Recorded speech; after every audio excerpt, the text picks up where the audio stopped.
गुरु जी के चरणों में सादर प्रणाम। संगत को हमारी ओर से शुभकामनाएं। मेरे लिए एक बहुत बड़ा चैलेंज है, इसलिए कि सूरज को मैं दिया दिखाने लायक नहीं हूं। गुरु जी से हम जुड़े 2006 में। हो सकता है कि गुरु की आज्ञा नहीं थी।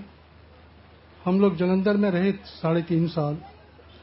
गुरु जी का कंटोनमेंट में आना जाना रहता था, दर्शन देते थे, लेकिन हमको कभी आदेश नहीं मिला। हो सकता है कि मैंने भी कोशिश नहीं करी।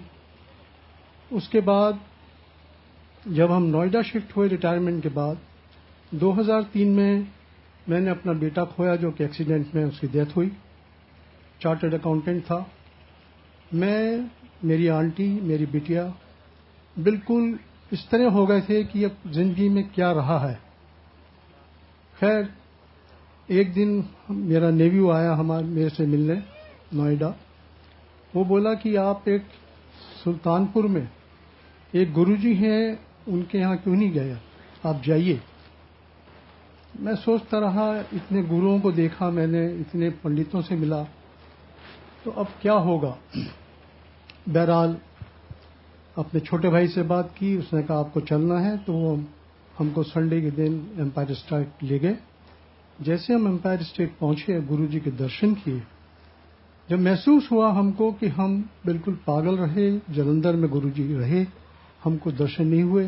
फिर किसी अंकल ने मेरे से कहा कि उनकी आज्ञा बिना कोई इस दरबार में पांव नहीं रख सकता। ये बात बिल्कुल ठीक है। उसके बाद गुरुजी ने हमको 3 जिंदगियां दी। पहली जिंदगी दी कि एक दिन हम नोएडा से 7:45 बजे चले।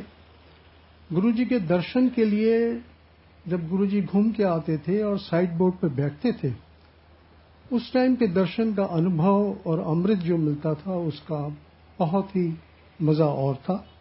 और जब गुरुजी गद्दी पे बैठते थे, उस दर्शन का अमृत पाना जैसे स्वर्ग में बैठना है। 7:45 बजे चले और 8:10 के ऊपर हम एम्पायर स्टेट पहुंचे। आप यकीन कीजिएगा कि 35 मिनट के अंदर आप नहीं पहुंच सकते एम्पायर स्टेट। 35 किलोमीटर नहीं कवर कर सकते। हम जैसे पहुंचे, गुरुजी ने हमको दर्शन दिए। हमने चाय प्रसादा लंगर खाया, गुरु की आज्ञा ली। जब हम लौटे तो 100 फुटा रोड के ऊपर एक रेड लाइट मिली।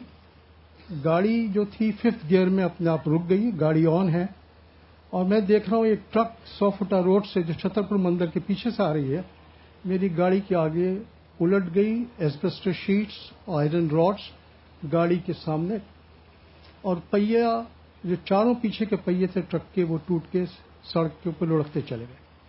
कॉल सेंटर से जो बच्चे आते थे, उन्होंने स्कूटर खड़े किए, आए भाग करके कि गाड़ी में से निकालो। कोई एम्बुलेंस को टेलीफोन कर रहा है, कोई पुलिस को टेलीफोन कर रहा है। बहरहाल जब वो पास में आए, उन्होंने देखा कि हम इंटैक्ट हैं। उन्होंने रोड क्लियर की। गाड़ी तब तक ऑन है, गाड़ी अपने आप चलने लगी। 100 मीटर के तक गया होऊंगा, पीछे से एक गाड़ी आई, मर्सिडीज काले रंग की।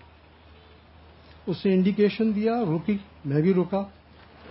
उसमें से मैं देखता हूं एक बुजुर्ग निकलते हैं, बहुत गोरे, बिल्कुल चिट्टा बदन, काली अचकन पहनी हुई, चूड़ीदार पजामा। और जब वो बाहर आए तो मेरा फर्ज था कि मैं भी उठ के बाहर गया, प्रणाम किया। मेरे से एक ही सवाल किया कि आपके कहीं लगी तो नहीं है। मैंने कहा जी हमें तो नहीं लगी, ये गुरु की मेहर है जो कि आज हम बच गए। तो बोले कि ये गुरु की मेहर से ही आज आपको जन्म मिला है, बचे हैं।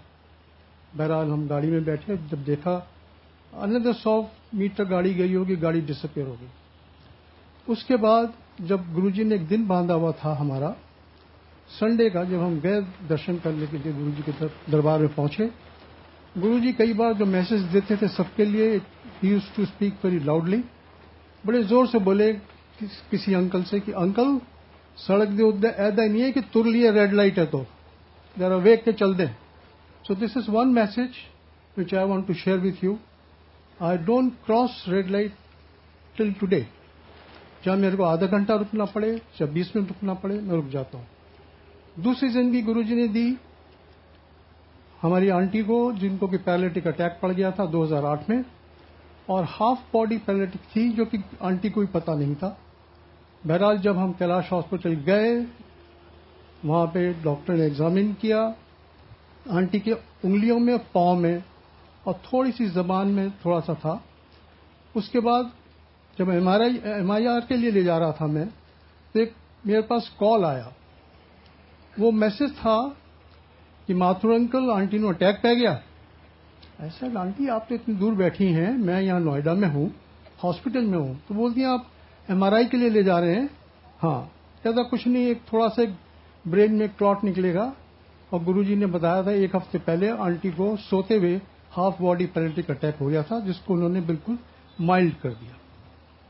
उसके बाद आंटी 6 दिन रही, बाहर आ गई, और अभी आंटी बिल्कुल ठीक है, स्वस्थ हैं, अपना काम अपने आप करती हैं। और जब गुरुजी के पास हम दर्शन करने जाते हैं, और गुरुजी ने जब 2007 में चोला छोड़ा, तो हम सोचते थे कि अब क्या है हमारी जिंदगी। गुरुजी ने ये बताया कि मैं हमेशा आप लोगों के साथ हूं, आपके साथ रहूंगा, आप हमारे साथ रहिए, लेकिन जो मैं मुझको मानिए, आप मांगे मत, मन्नो मैनू मंगो मत। एक दिन गुरुजी से बात हो रही थी, तो गुरुजी ने मेरे से यही कहा कि मंगदे नहीं है तो पुछदे नहीं है। वो इसलिए था कि जब हम अपने बेटे को खोया, तो गुरुजी ने हमारा माइंड धीरे धीरे धीरे सेट किया। गुरुजी चाहते तो वो 2 घंटे में हमको सेट कर देते, लेकिन गुरुजी की जो कृपा रही असीम, धीरे धीरे सेट किया। वो किसी वजह से सेट किया होगा कि एकदम सेट करने में कुछ हमारा नुकसान होगा, और धीरे धीरे करने में गुरुजी ने हमारा कल्याण जो किया, उसका हमको कोई एहसास नहीं हुआ, लेकिन अब एहसास होता है, क्योंकि गुरु जो है महासमाधि ले गए। तीसरा जो मैं आपको बताऊंगा कि अभी हाल ही में मेरे को एक फीवर चला, 101 फीवर। डॉक्टर को दिखाया, हॉस्पिटल गया, ECGS में पैरासिटामोल दे दी, खाली, सब कुछ हुआ। शाम को जब मैं BBC न्यूज सुन रहा था करीबन 8 बजे, मेरे को इतनी जोर से शिवरिंग हुई कि मैं शेक डांस कर रहा था। इस शेक डांस में मेरी बिटिया ने मुझे पकड़ा, मेरी आंटी ने पकड़ा, पड़ोस से बुलाया, उन्होंने पकड़ा, लेकिन ये खुद जिन्होंने मेरे को पकड़ रखा था वो भी शेक डांस कर रहे थे। खैर मेरे को नीचे ले गए, गाड़ी में बिठाया। मैं मुश्किल से DPS एक जगह है, DPS स्कूल है करीबन आधा किलोमीटर, वहां तक पहुंचते पहुंचते मेरा जो सांस थी वो बंद हो रही थी। मैं गुरु का अरदास कर रहा था। गुरु जी से मैंने एक ही अरदास की, गुरु जी या तो आप मेरे को जिंदगी दें या आप मेरी जिंदगी लें। अगर आप चाहते हैं जिसमें मेरी भलाई है वो आप करें, मैं आपके चरणों में हूं, जो कुछ करना चाहते हैं आप करें। आप यकीन न कीजिए कि मैं जब हॉस्पिटल कैलाश पहुंचा हूं, बिटिया गाड़ी से पहले निकली है और ये बोलते हैं कि डॉक्टर डॉक्टर, 2 डॉक्टर, एक लेडी डॉक्टर, एक जेंट डॉक्टर, वो इंतजार कर रहे थे हम लोगों का। वो फटाक से आए, उन्होंने मेरे को देखा, व्हील चेयर पर बैठाया, इमरजेंसी में ले गए, एक मशीन सेट की उंगली में, देव diagnose what is the problem. उसके बाद मेरे को 6 इंजेक्शन एट ए टाइम उन्होंने एक के बाद मेरे को वेन में इंटरवीनस दिए, और उसके दौरान में मैं डॉक्टर से कह रहा हूं मुझे ऑक्सीजन दी चाहिए। डॉक्टर कहती hold on, hold your horses, we are treating you. उसके बाद मुझको एक ऐसा सा महसूस हुआ कि गुरु जी की जो दवा मेरे वेन्स में गई हैं, ये जो ऑक्सीजन मुझे सुंघाई है, उससे मैं जिंदा रहा, और मैं मुश्किल से करीबन 5 दिन हॉस्पिटल में रहा, और मैं अभी ठीक हूं। गुरु की कृपा है, ऐसी असीम कृपा सबको मिलती कहाँ है। गुरु का आदर करना सबसे बड़ी बात है। ऐसा गुरु मैंने अपनी जिंदगी में नहीं देखा। मैंने सब गुरुओं के दर्शन किए जिंदगी में, टीवी गुरुओं से मिला, कितने पंडितों से मिला, कितने तांत्रिक मेरे को मिले जो कि पैसा मेरे से मांगते थे, and I used to give them money and go.